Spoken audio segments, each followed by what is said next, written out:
The Pokeball just has a costume. Hi! I mean,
oh my gosh, Goblin Valley State Park in Utah was absolutely spectacular. I mean, spooktacular.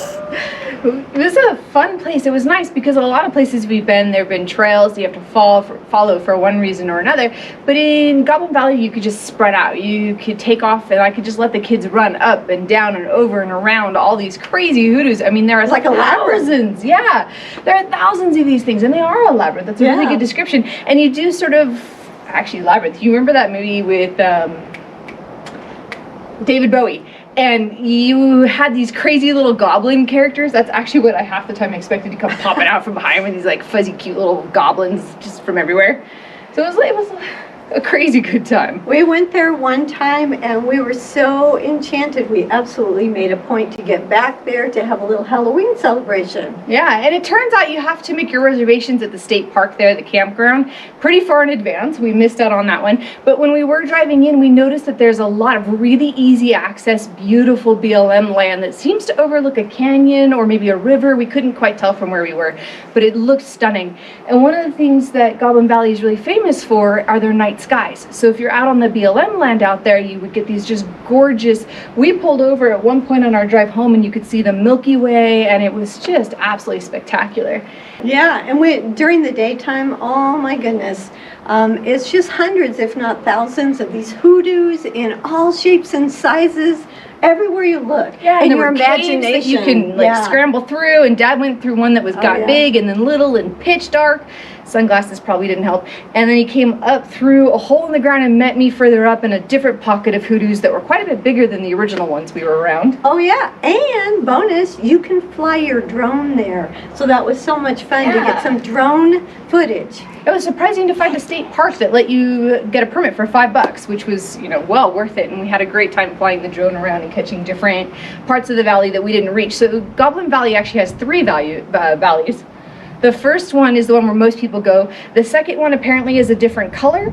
And then the third valley, the furthest one back, is a mix of the first two, which just sounds fabulous. Someday I might have to leave the kids behind and take Dad and Adam and go for it. It was total fun for the young guys, the normal-aged people, and us the little people too. Getting dressed up for Halloween and running around that place was a good time. Yeah, we had a perfect blast. place for that. So if you're anywhere near it, and believe me, there's nothing near it, but you might want to make a point just to drive out of your way a little bit. Yeah, you could get to it from Capitol Reef or from Moab. The best time to do it, however, is if you're doing both parks, you're going to drive right by it, getting from Capitol Reef to Moab or the other direction. Probably a day trip from Lake Powell, too. I wouldn't be surprised. Yeah. Yeah.